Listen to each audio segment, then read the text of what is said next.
Hello, G1s, and welcome to the G1 Features podcast. Today, this is episode 2, filming on the delightful Back to the Future 2 day. Not that you'll know, because this episode will probably out like a week later. My name is Madhero, and as always, I am joined by my co-host Gear. How do you do today? Good. I'm very busy, as always, as I tend to be. But, I'm doing pretty good tonight. Yeah, today, today is Wednesday, and I'm just about, I'm in the 7th week of my first quarter, so after this, I'm having the fall break, so that's pretty nice. I get some time to relax, but oh man, so much projects going on right now. It's crazy. Oh, you get a vacation. You so lucky. It's hardly a vacation. It's just it's mostly just a week off from school, but you have to pretty much use all the time for projects and all these other kinds of things. So it's hardly you can use it to go out to the country and whatnot. Like, I know people that are actually going to use this week to go on vacation. I'm just like, how? How are you going to do that? It's crazy. Like, there's so much we have to do. It's insane. Yeah, man. I don't have classes right now, but I do have exams, so I'm not exactly going to be going anywhere anytime soon. No kidding. Yeah, I was there's a Back to the Future marathon going on at my cinema right now, and I'd love to be there right now, but I'm so busy with other stuff. I'm recording this podcast as well, but yeah. So basically, yeah, I've been busy with a lot, but still have time for video games. And I don't know, do you feel the same, or do you still have time for video games, or it's pretty much, what are video games even? I'm way too busy. Well, especially yesterday, I had a solid 12-hour stretch of just work. But I still try to make time for fun stuff. Last night when I was finally done, I watched some wrestling, for example. And, I mean, I've been playing over the Oh past yeah, week. you I've really been got into playing. wrestling, all of it. Yeah, I mean, it's been a long time coming, because I started watching the Marker Mark, Little Karibo's wrestling show, and I thought it was really funny. So at a certain point, I just like, you know what? I should just see what this is actually like. And now I'm a fan. Sue me. Okay, I every time I try to watch some Mark Remark, and there's definitely funny moments in the Mark Remark, but it's always sounded like gibberish to me, like sort of like, haha, there's something funny, and I'm like, wait, what's he on about now? I just at some point it's just words coming out of his mouth, but they don't actually seem to mean anything. And I guess that if you actually watch this show, then of course you have all the context behind it, and it becomes so much funnier. Yeah. But I don't know, even with I'm a big fan of Lil Karibo and his work, but even then, I'm just like, I don't get it, I've had the and good that's fine. fortune of one of my housemates. He's a big wrestling fan, so he sort of I don't want to say he talked me into it, but we sort of get talking about these things, and so that really spurred my interest as well. So I already sort of knew what was going on before just taking the plunge and watching an episode of Raw. Okay, what's the difference between all these different things? Because there's Raw, there's oh god, I don't even know all the other stuff. It's all escaping me now. Well, there's the WWE, which is Raw, SmackDown, and the monthly pay-per-view events. And Raw and SmackDown are their weekly shows.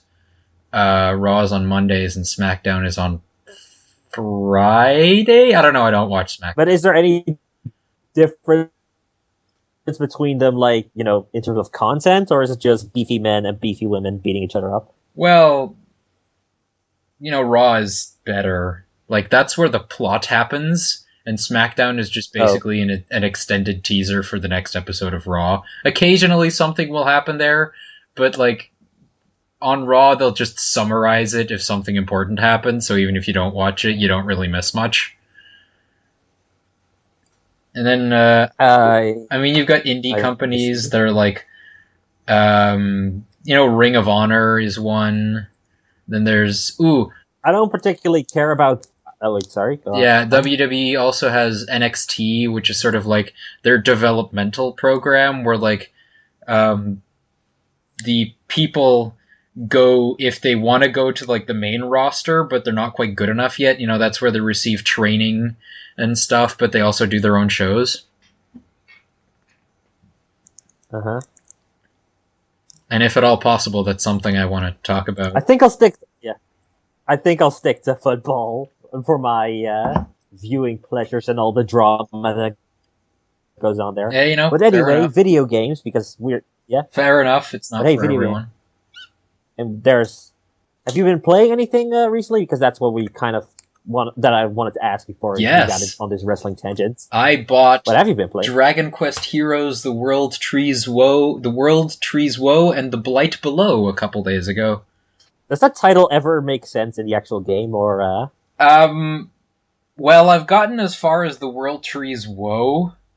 The Blight Below continues to elude me, but I've only played it for about 8 hours, maybe. So, How is it so far? Because well, 8 hours, that does seem to suggest that you like it. yeah, well, it does feel like Dynasty Warriors, so I'll give it that much. But I like the sort of addition of, it still has some things that make it uniquely Dragon Quest.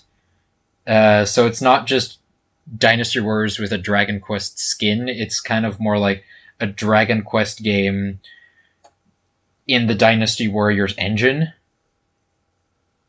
which is nice because you've still got side quests and little interesting character moments and all the monsters from the Dragon Quest games are there as well. You've got characters from a whole bunch of different Dragon Quest games. Not my favorite Dragon Quest game, unfortunately. Oh, which one? Oh yeah, that's 5, right? Or probably. I keep forgetting, but I think it's 5. The writing's pretty good. I mean, the plot is pretty standard. It's a wizard in a dark robe who has a Spanish accent for some reason.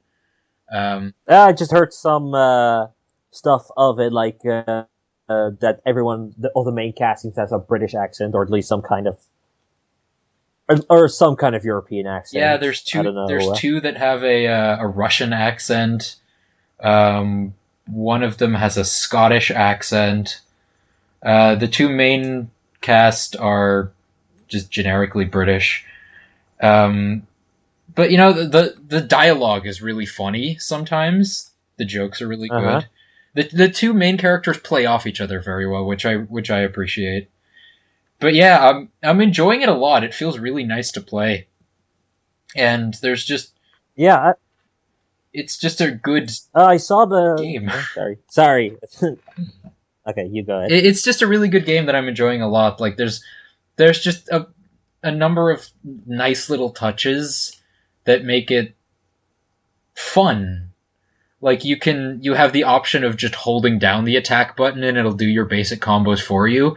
Or if you want to get more interesting with it, you can input the commands yourself and do really much longer extended combos featuring magic abilities and stuff. So that's really cool.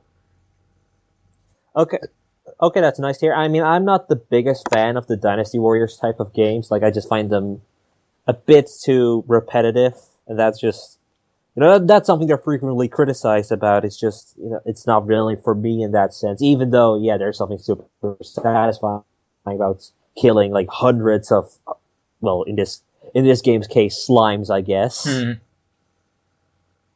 One thing I will say, I gotta say though, this game will, yeah. One thing I will say, don't bother with the Day 1 edition. It's slightly more expensive and you get some bonus DLC weapons.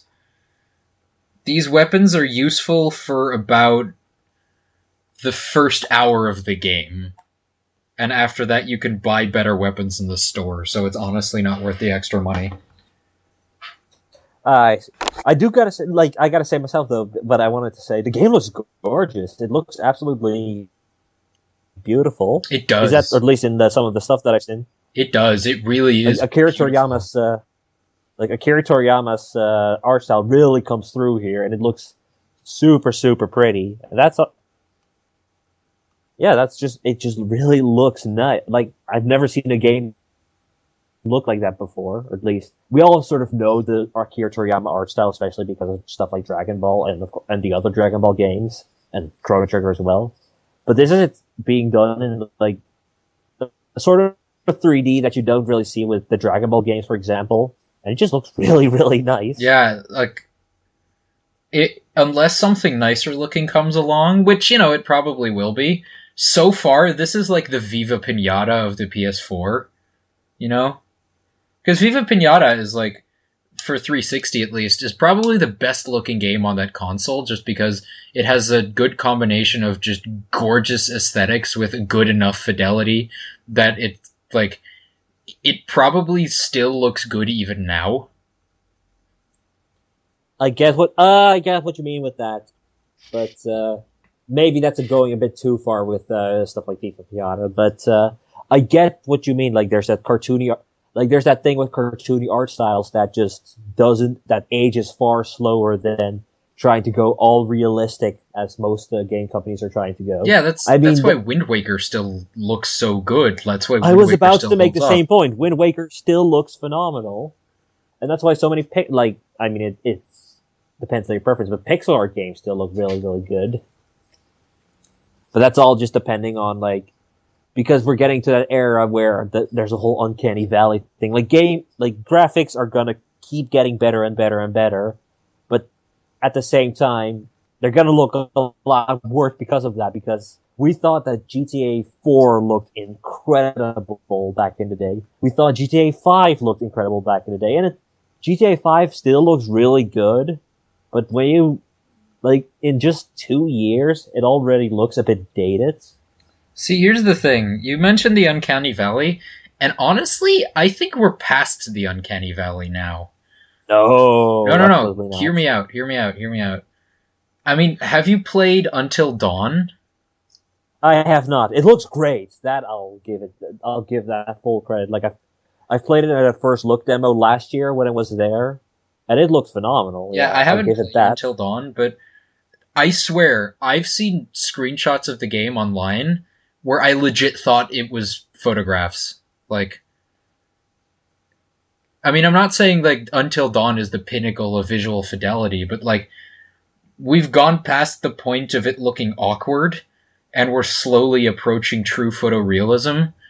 Yeah, So like, we're last gen. I think we really hit that sweet spot of just, we can render things nice enough that it looks realistic, but our technology isn't good enough yet to make it look not creepy, or isn't good enough to make it not look terrifying. But now we're past that. Like, now the hardware and the animation techniques are good enough that we're getting some phenomenal realistic looking games.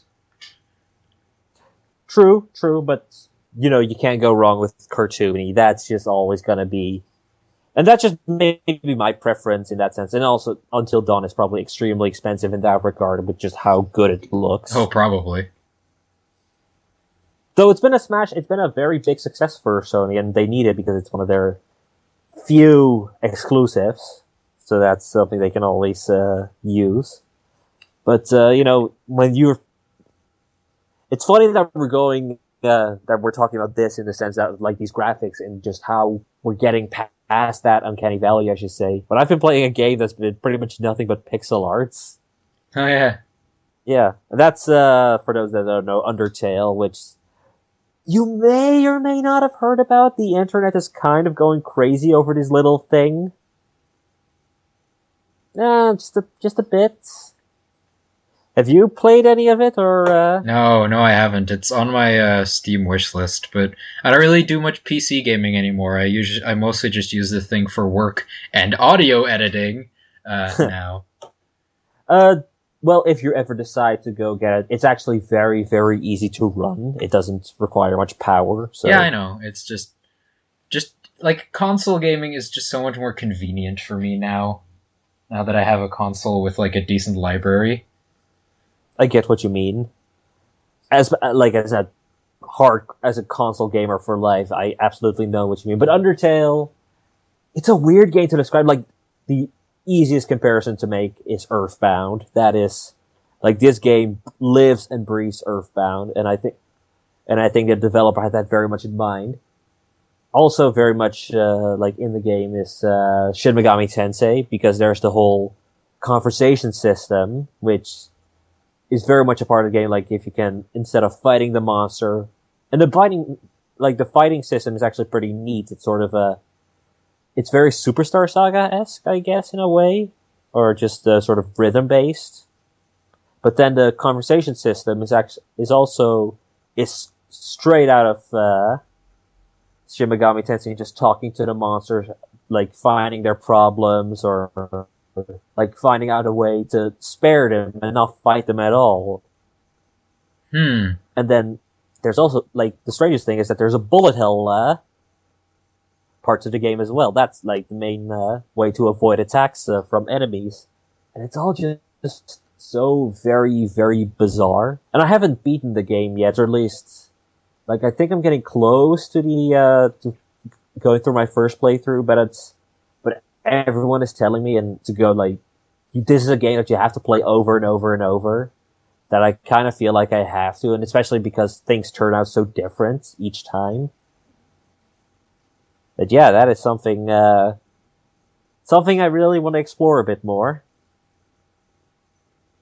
It's yeah, it's I mean, the fact that its conversation system is sort of inspired by Shin Megami Tensei is actually kind of turning me off it, because I've played a few Shin Wait, Megami what? Tensei Really? games. Yeah, I played Shin Megami Tensei 4, which I liked to keep reminding you of. I haven't. Yeah. And I played one of them for DS. And I can't remember which one it Devil was. Survivor. No, it It doesn't. yeah, whatever. And I could never really get the hang of the conversation system. Like, I never really knew what the quote unquote correct thing to say was, because it never really gave me any hints or Oh, yeah. This Undertale does. Undertale gives you a very clear hint because you can first check, sort of like, okay, what do they want, okay. and then you can sort of go in, and then you can sort of go into that and figure. It's like pretty much a mini puzzle every now and then you can easily figure out, okay, this is what I need to do in order to get the monster. Because for example, there's a monster that says, and this is like a very early on in the game. Like, they ask you not to pick on him, and then you say, yeah. Then one of the options is don't pick on him, and then, like, finally someone understands. But then, like, I don't know what happened, because another option is pick on him. but yeah, it constantly changes, like, depending on the monster that you fight, and it's really, it's a very well done system. And what's pretty incredible is that I think it's almost only one person that made the whole game, Toby Fox. And I know more people worked on it, but he is like the main developer for it, and it's pretty incredible so far what he's made in almost by himself. And also the skeletons are amazing. So I've noticed, yeah. Yeah, the skeleton, they're the highlight of the show. And you can kill them, and that is just the worst. I mean, why would you even do that? They're named after fonts. I know. That's what really sort of amuses me. Because, like, when Undertale came out, I sort of had two different experiences with it. I had one side was Twitter, where everyone was like, this game is fantastic, you should totally play it. And then on Tumblr, I just got a wall of just fan art of these two weird skeletons named after fonts for some reason. And I didn't make the connection that was from Undertale. I was just like, what? Where is this coming from? Why is his name Papyrus? And Yes. it took me like maybe like a day or two to sort of realize that, oh, it's Undertale. Of course it is. Yeah. Like, the fan art that is inspired from it, like, just the whole community that suddenly come out from this game that came out of nowhere, honestly. Like, this game, like, I think it's been in development for quite a while, but it felt like it came out of nowhere. Like, maybe 2 weeks ago, no one had really heard of it. And suddenly it becomes this really, really big deal. And that's always a bit refreshing when something so comes out of nowhere and surprises the hell out of you. Especially in today's market where we're constantly bombarded with marketing. I don't know how you feel about that anyway. I mean, it's weird because, I mean, this isn't the first time that something like this has happened, you know, that a relatively unknown game finally comes out and suddenly it's a smash hit. Like, and And I want to use Five Nights at Freddy's as an example for this because, and I mean, admittedly, that was a different situation because Five Nights at Freddy's was very much influenced by YouTube. And I mean, Undertale is doing the rounds on the Let's Play channels as well. But Undertale, and I think Downwell just came out as well, and everyone's Oh losing their yeah, minds the over how good Devolver that Digital is. game. Yeah. And just a quick aside on Downwell, I keep hearing it described as, or what I heard it described once as like a Cthulhu-inspired action game, which like just turned me off of it really hard because, Mm-hmm. and I know Bloodborne did the whole Cthulhu-inspired thing, but that was sort of different. Because, but like I'm a big fan of Lovecraft. Like I have a huge compilation of pretty much all of his work. And the point of Cthulhu is not to fight Cthulhu. The point is that Cthulhu will win. Cthulhu always wins. Because even just looking at this guy, at this thing, will literally drive you insane.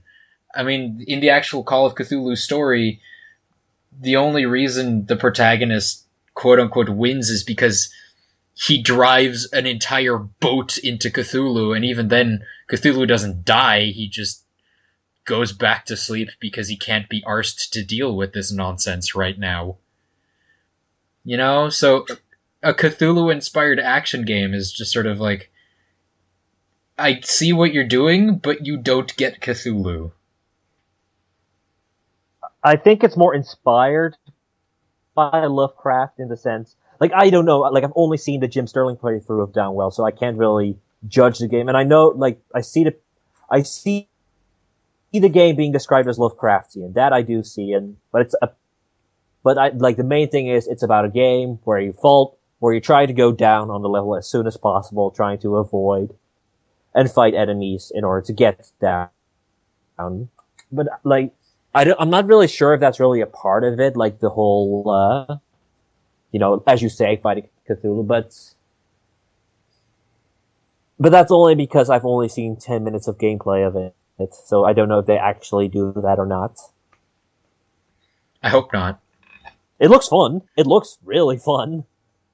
And Devolver Digital makes good games, so they're always so it's definitely something that is on the wish list already. But yeah, for the rest, I don't know. With the Cthulhu, it's always a bit.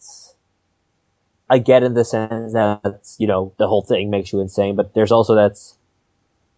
I don't know. It's hard to describe, like sort of. But because Cthulhu has become such a pop culture thing that it's almost it's an icon pretty much. It's like Pyramid Head. What he represents doesn't really matter. He's just kind of like a mascot. Yeah, and I mean, If that makes I say that owning two board games that take direct inspiration from Lovecraft as well, But see, the thing with Cthulhu is, like you said, Cthulhu has become such a pop culture icon, and so there's always something in the back of a lot of people's minds that goes, this thing is like an elder god or a giant monster or something. I want to fight it. I want to play a video game where I can fight Cthulhu. And I get it, Like that's why games like Bayonetta exist, where you fight these giant beasts and robots and all this stuff. But and like I mentioned one of my board games, and that's Eldritch Horror. And I feel like Eldritch Horror sort of gets it right in the sense that you can actually fight these things, but first you have to make sure you're mentally prepared for it. Like you do that with dice rolls and stuff because it's a board game. First you actually have to do a dice roll check to see if you actually can will yourself into combat, as a very basic explanation. And I think that's a very good system and something that I think a lot of video games might be able to take some form of inspiration from. Like Amnesia sort of, Amnesia I think sort of did that angle very well in the sense that the monsters were real and tangible, but you couldn't really do anything against them. All you could just sort of do is hide until they went away. And I think that's a really good way of doing it. And so, I mean, there is a game, it's a tabletop game where you do actually like pick up guns and fight Cthulhu monsters, but I don't know how well it works. I've never played it. But that's, and I mean, I hate to sound sort of like a gatekeeper of culture, but like trying to turn Lovecraft mythology into an action game just, it doesn't fit with it just doesn't feel like it fits really well. I get what you mean, but in the sense that I think, people are allowed, in my opinion, to sort of take inspiration from that material and use it for, again, like you say, an action. And if they don't get it because of that, like sort of don't understand the intent of that, I guess it's a bit weird. It's a weird situation in that sense, but I do feel that they're allowed sort of that artistic liberty to do that kind of stuff. Like, you can take inspiration from Lovecraft and do something completely different with it. I mean, yeah. At least that's just Eternal Darkness did that, and Eternal Darkness was apparently amazing. Exactly. So, just have... I mean, the Lovecraft stuff, like, especially in use of horror, is so good. You want to be inspired by that and use that as... you just want to get... it's a bit hard. It's always a bit hard to sort of describe this thing, especially when you don't really have authority over it, or don't... Like, I don't claim to be an expert on H.P. Lovecraft and his stuff. I think his stuff is... how to best... how to get out of this tangent is pretty much... basically let people do what they want, with or without their Lovecraft stuff.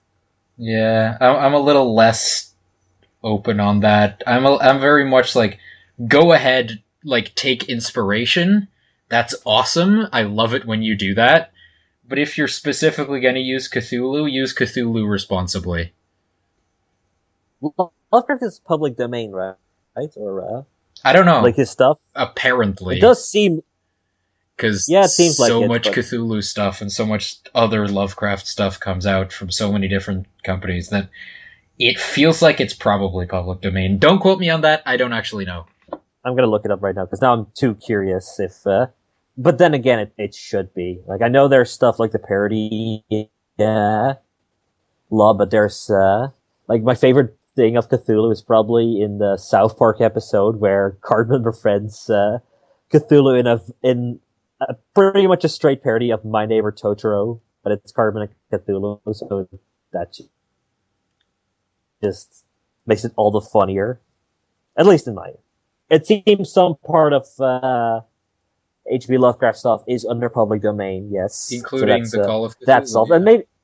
Okay. And Downwell is apparently awesome, so maybe check that out if you're interested, and not a stick in the mud like Gear, who wants people to get Cthulhu, damn it!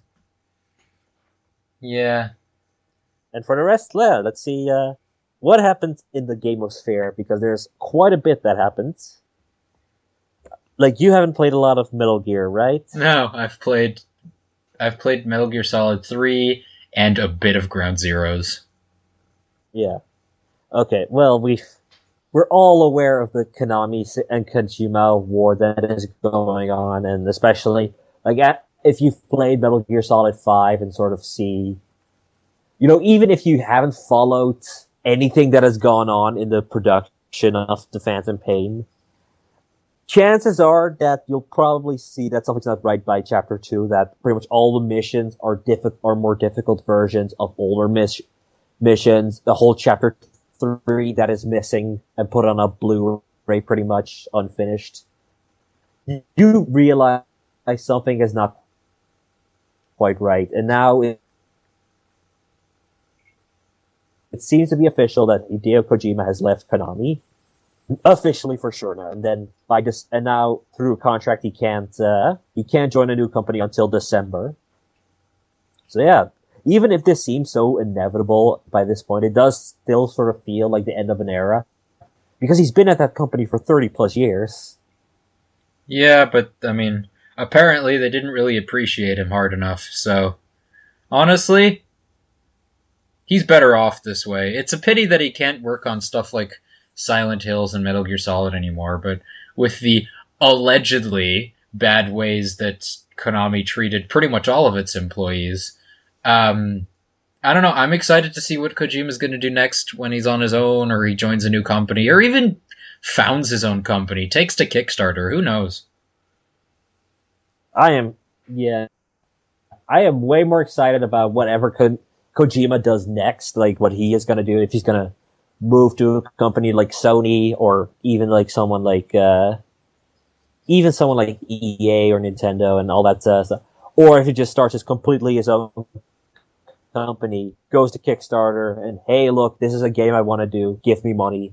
And he'll probably get, like, whatever amount he's asking for, he'll probably get it, plus times 3 maybe. Oh, absolutely. He could make like Steel Cog Gaseous. Gaseous? I don't actually know how to pronounce that. I've heard it both ways. Gaseous, I believe. Yeah, but you know, he could do his own Bloodstained Ritual of the Night, and it would make like infinity dollars on Kickstarter. Yeah, probably. And even if he doesn't get on Kickstarter and just partners up with a publisher, I still see, like, whatever. Like, I don't think we have to worry about Kojima's future, but we do have to. Konami's future and whatever they do with Silent Hill and Metal Gear and all that stuff, we should probably let them be, because they're gonna make nothing but Pez anyway. And pachinko stuff, but, you know, no one cares about that. For the rest, let's see what... Oh yeah, the new Fatal Frame is about to release. It's coming October 22nd, and I believe that we get it on the 31st, so, you know, very appropriate. Mm-hmm. But, yeah, there's been some controversy surrounding the game. For two things, in fact.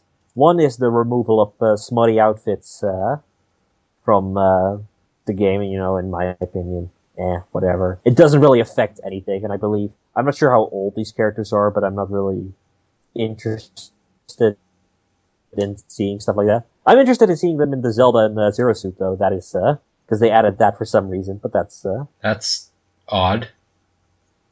Well, Fatal Frame 4 actually did the same thing. Like, I think you could dress one of the characters as either Luigi or in the Zero Suit. It's a horror game. You can still have fun with it. I mean, Silent Hill 2 has an ending where you'd find out it was all controlled by a Shiba. Oh, yeah.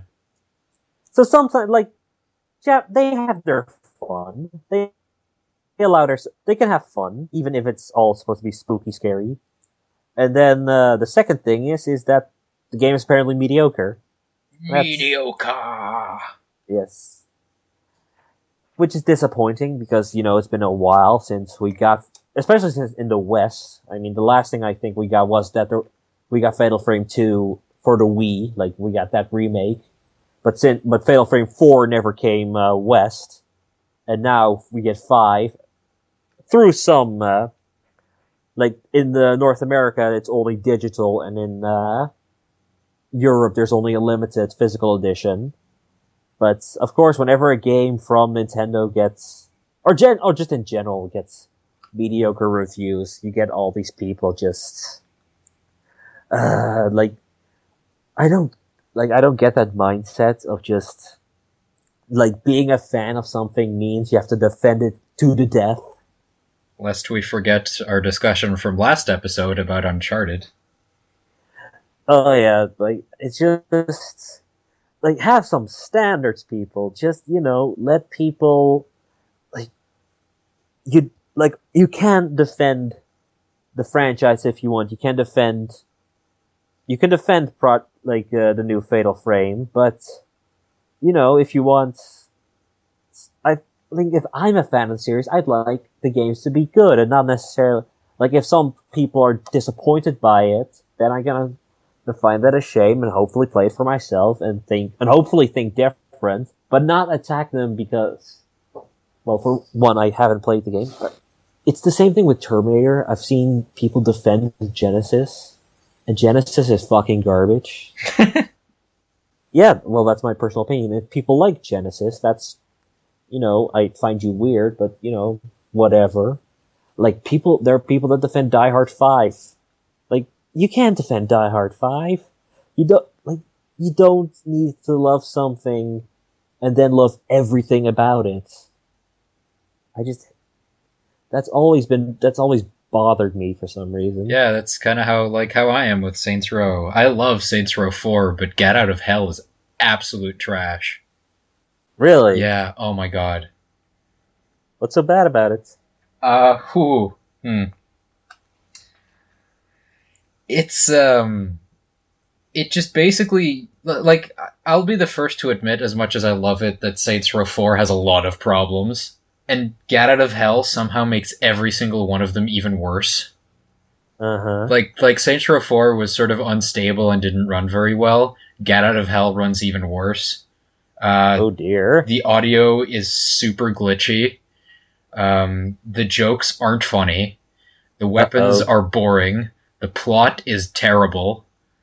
The setting is really dull considering it's hell. The superpowers, they're basically more or less carbon copies of what they were in Saints Row 4. You can fly now, I guess, but it controls sort of awkwardly and it's really not all that fun. And it makes exploring the sandbox even less engaging. Also, it's just it's designed in such a way that the plot almost doesn't matter. Whether or not you do the actual missions, the game still progresses. Because basically you have to fill up a bar, and once you filled up the bar, Satan attacks you. And you can do that by just going on a shooting rampage, and that'll fill up the bar some. I mean, doing missions and side activities fill it up quicker, but I've been in the middle of a shooting rampage, and then suddenly I'll get a cutscene because I've passed a threshold. And it's just oh right, there's still a plot going on.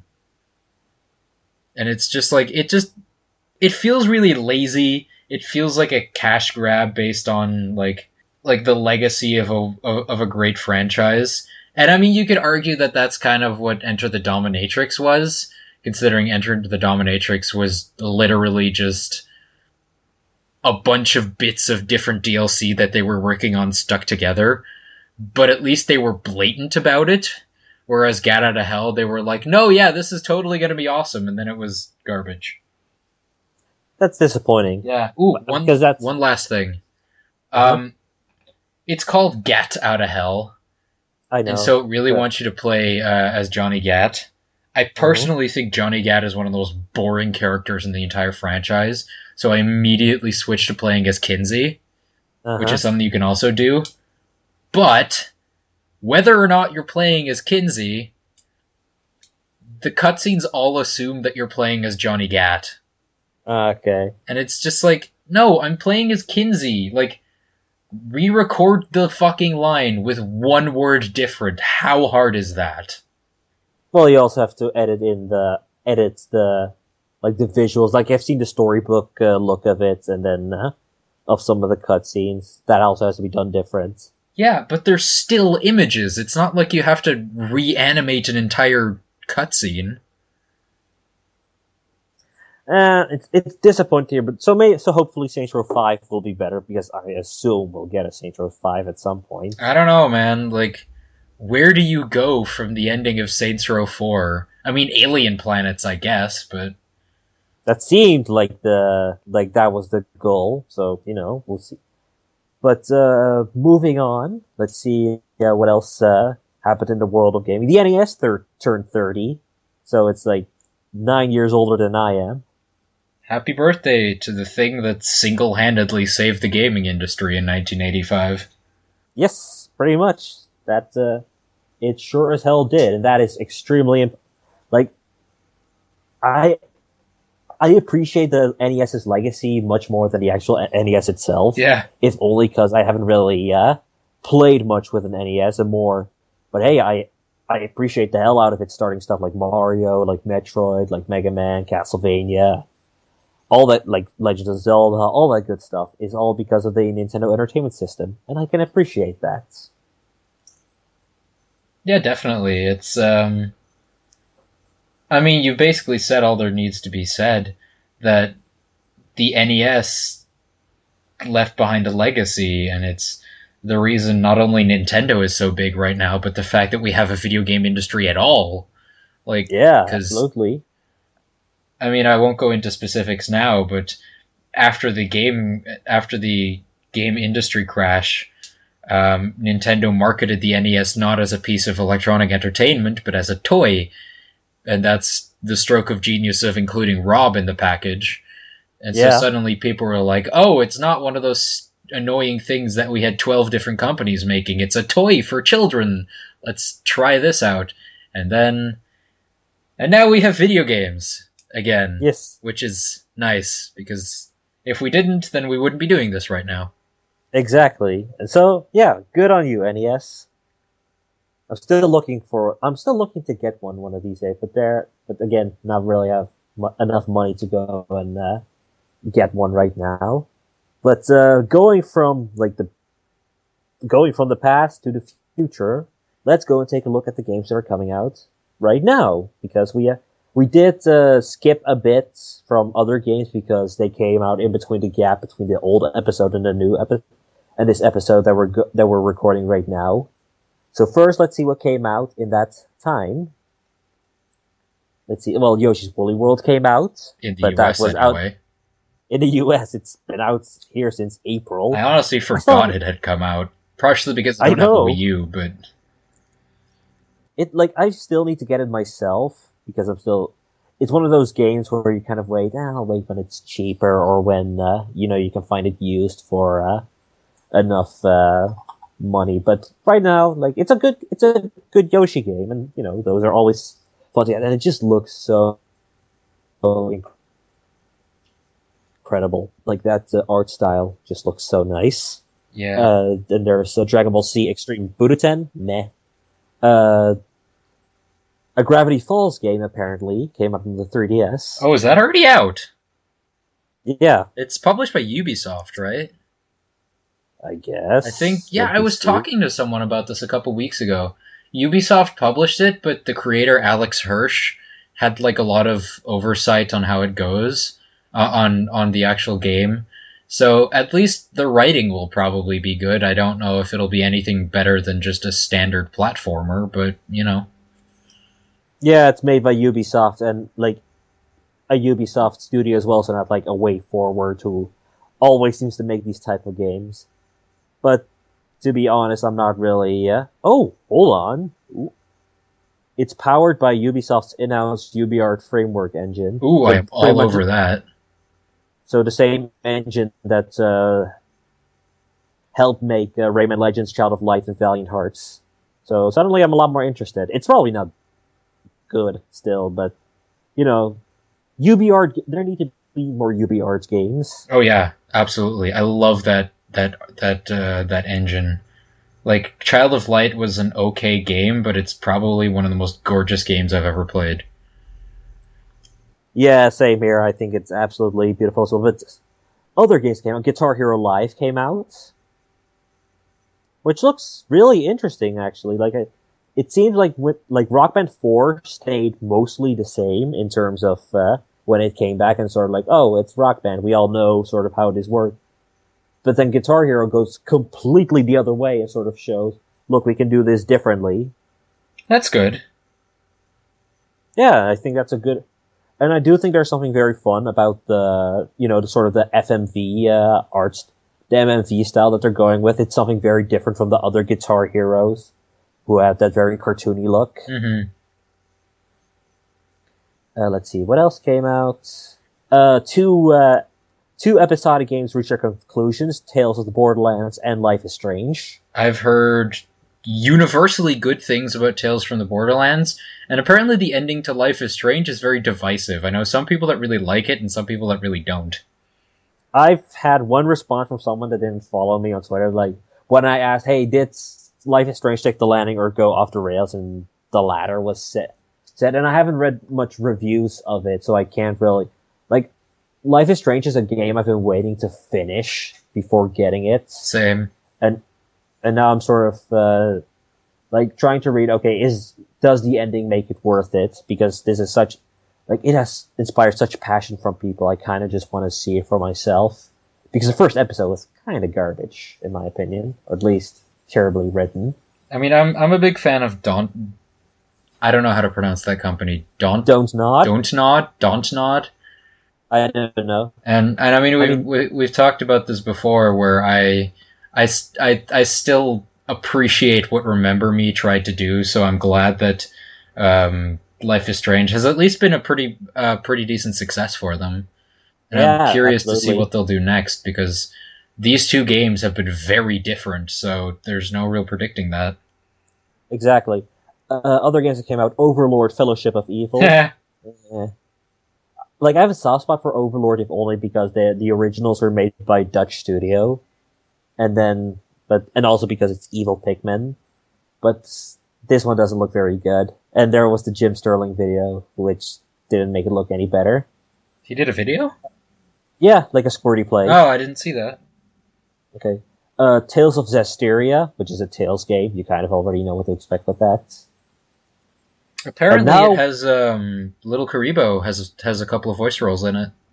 Yeah, Kerfaber as well. He is also he's one of the main characters, I think, or at least one of the party members.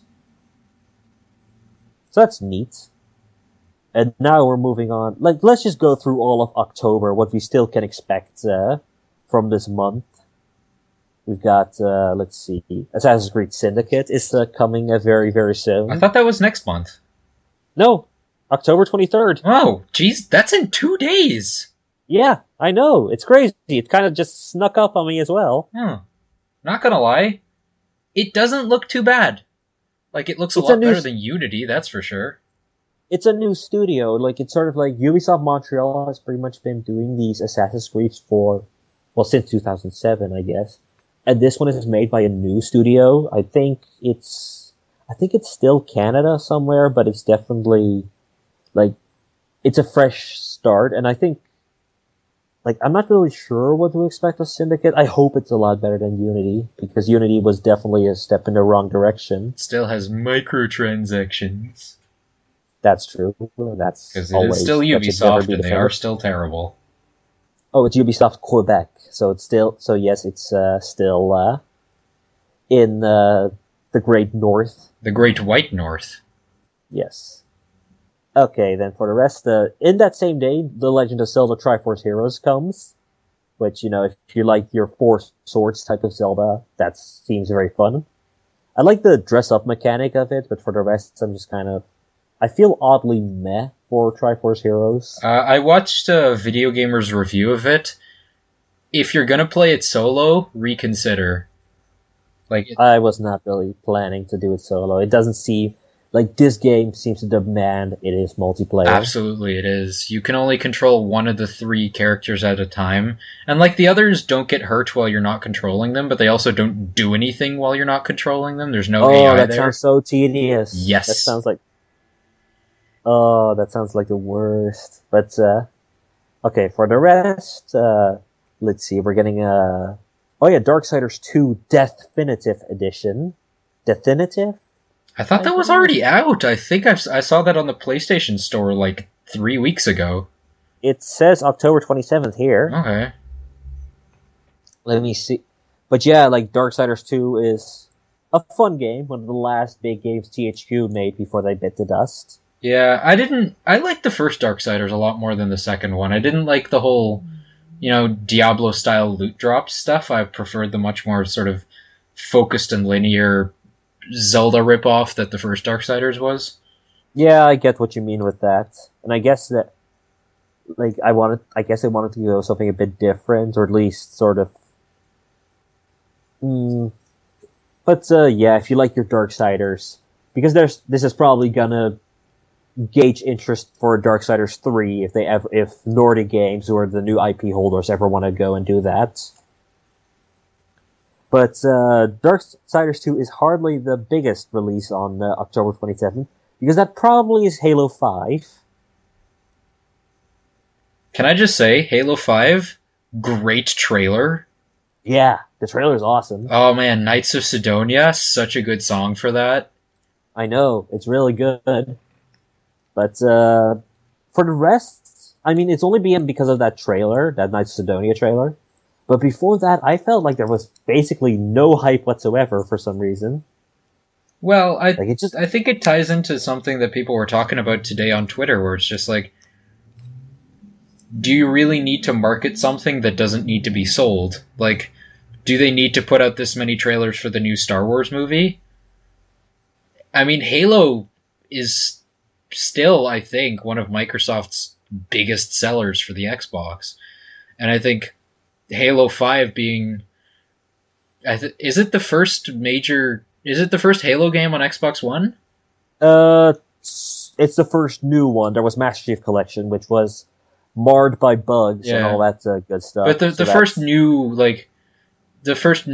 thing and the first new one is, I think, going to give the Xbox One a decent boost, because it's again, like with marketing, like you still need to market a lot of stuff, and I guess maybe it's because I just haven't been following the right channels, but it just seemed so incredibly quiet about Halo 5. And yes, you do need to advertise stuff like that because you see constantly advertisements for FIFA, and FIFA doesn't need to be advertised. People are going to buy FIFA regardless.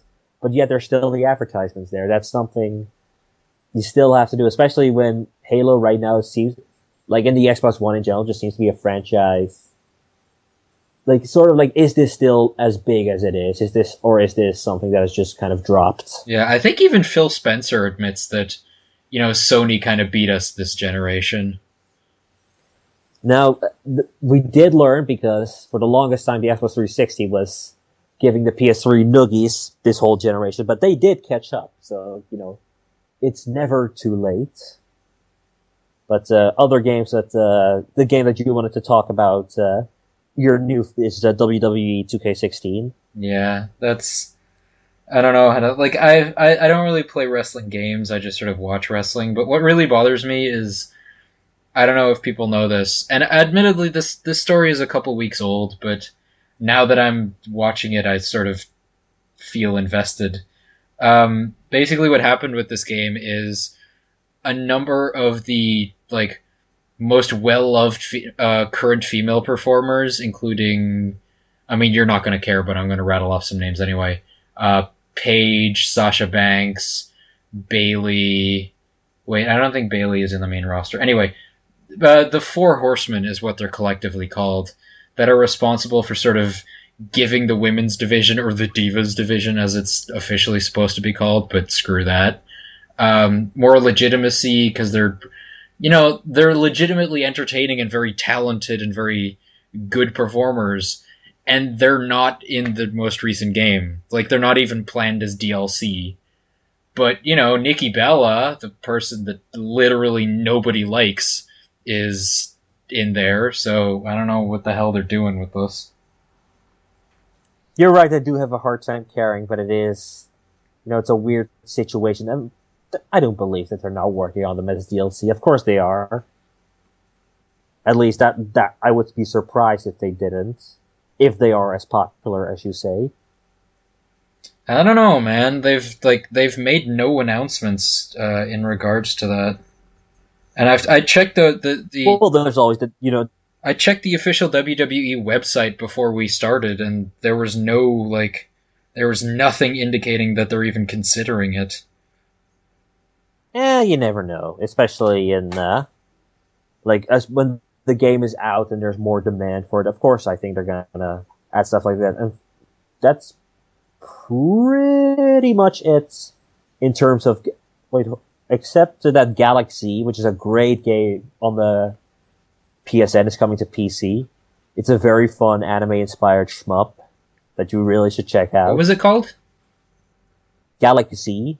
Galaxy. I think I've heard of that. Yeah. Yeah, it's been in the works for a while now, but now it's actually coming out really, really soon on PC, and it's a great little game. Check that out. And yeah, that's pretty much it from games that are coming out in October, and then we're gonna get to the real big month, because November, that's the time when we all just go, where everything just goes crazy, and we just have to buy, where all the games come out pretty much. Yeah, jeez. And of course, but the only one that matters is Fallout 4, of course. So why even bother rest of the other games? Is Black Ops 3 coming out in November? Yeah. Okay. We'll talk more about that later. Like, there's plenty of stuff to discuss. But yeah, I think that about wraps up this new episode of the G1 Features podcast. Except that, of course, we still have a whole bunch of other G1 Features content that we wanna promote. At the time of today, like at the time of recording, it isn't out yet. But there's probably going to be a G1 interview with you in it. Yes, that was really fun. We recorded that right after the day after we recorded the last episode of the podcast, so I'm eagerly anticipating when it finally comes out. But hopefully by the time that this goes up, it'll be out, so go listen / it should probably, watch that. Yeah, it should probably be. At Scroovy's episode 42 will be up then as well. Insert your Hitchhiker's Guide to the Galaxy reference here. And of course, it's the official Halloween episode because it just happens to appear on that time. Though not a lot of scary stuff in it, except maybe you could count Steve Jobs as a ghost movie if, you think about it hard enough. So, yeah, that's the stuff that's on the G1 Features now, hopefully, by the time this goes up. And do you have anything further to say to the audience that is hopefully listening? Go play Dragon Quest Heroes. It's really, really good. As if I haven't already made that abundantly clear. That's your endorsement right there. And yeah, just go. And for me, go play Undertale, I guess. But chances are you already have, or you're not gonna care. So yeah, bye everyone. Bye.